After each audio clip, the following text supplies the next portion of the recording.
भाद्रपद मास शुक्ल पक्ष अनंत चतुर्थी की कथा सुना रहा हूँ। सबको अनंत चतुर्थी की हार्दिक शुभकामनाएं। एक बार महाराज युधिष्ठिर ने राज से यज्ञ किया। उस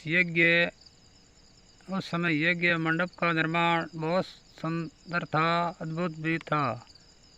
वह यज्ञ मंडप इतना मनोहर था कि जल एवं थल की भिन्नता प्रतीत ही नहीं होती थी। जल में थल तथा स्थल में जल की भांति प्रतीत होती थी। बहुत सावधानी बरतने पर भी बहुत से व्यक्ति उस अद्भुत मंडप में धोखा खा चुके थे। एक बार कहीं से टहलते टहलते दुर्योधन भी उस यज्ञ मंडप में आ गया और एक तालाब को स्थल समझ उसमें गिर गया। यह देख द्रौपदी ने कहा, अंधे की संतान अंधी कहकर उसका उपहास किया, जिससे दुर्योधन चिढ़ गया। यह बात उसके हृदय में बाण के समान लगी। उसके मन में द्वेष उत्पन्न हो गया और उसने पांडवों से बदला लेने की ठान ली।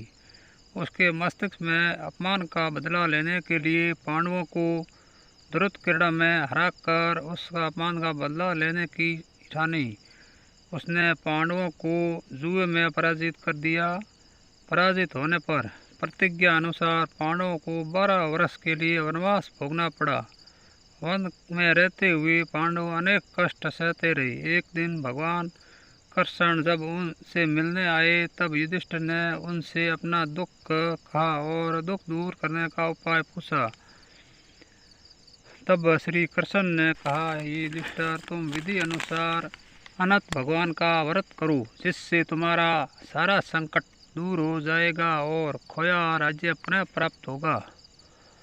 इस संदर्भ में कृष्ण ने उन्हें एक कथा सुनाई। प्राचीन काल में सुमत नामक का एक नेक तपस्वी ब्राह्मण था। उसकी पत्नी का नाम दीक्षा था। उसकी एक परम सुंदरी कन्या थी जिसका नाम सुशीला था। सुशीला जब बड़ी हुई तो उसकी माता दीक्षा की मृत्यु हो गई। पत्नी के मरने के बाद सुमत ने कृक्षा नामक स्त्री से दूसरा विवाह कर लिया। सुशीला का विवाह ब्राह्मण सुमत ने कौंडिन्य ऋषि के साथ कर दिया। विदाई में कुछ देने की बात पर कृक्षा ने दामाद को कुछ ईंटें एवं पत्थर के टुकड़े बांध कर दे दिए। कौंडिन्य ऋषि दुखी हो अपनी पत्नी को लेकर अपने आश्रम की ओर चल दिए, परंतु रास्ते में रात हो गई। वे नदी तट पर संध्या करने लगे। सुशीला ने देखा वहाँ पर बहुत सी स्त्रियां सुंदर वस्त्र धारण कर किसी देवता की पूजा कर रही थी। सुशीला ने पूछने पर उन्होंने विधि पूर्वक अनंत व्रत की महत्ता बताई।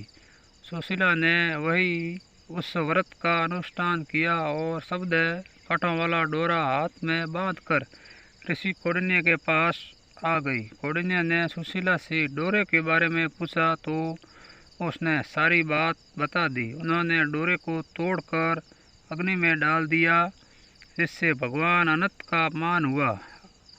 परिणामतः ऋषि कौंडिन्य दुखी रहने लगे। उसकी सारी संपत्ति नष्ट हो गई।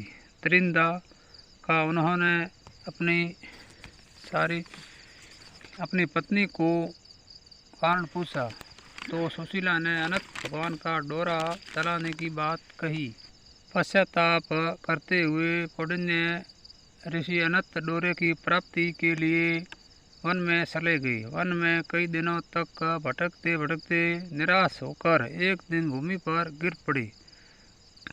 तब अनंत भगवान प्रकट होकर बोले, हे कौंडिन्य, तुमने मेरा तिरस्कार किया था, इसी से तुम्हें इतना कष्ट भोगना पड़ा। तुम दुखी हुए। अब तुमने पश्चाताप किया है। मैं तुमसे प्रसन्न हूँ। अब तुम घर जाकर विधि पूर्वक अनंत व्रत करो।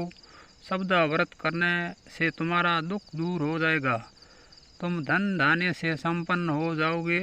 कौंडिन्य ने वैसा ही किया और उन्हें सारे कलेशों से मुक्ति मिल गई। श्री कृष्ण की आज्ञा से युधिष्ठिर ने भी भगवान अनंत का व्रत किया जिससे प्रभाव से पांडव महाभारत के युद्ध में विजयी हुए तथा चिरकाल तक राज्य करते रहे। जय श्री कृष्ण।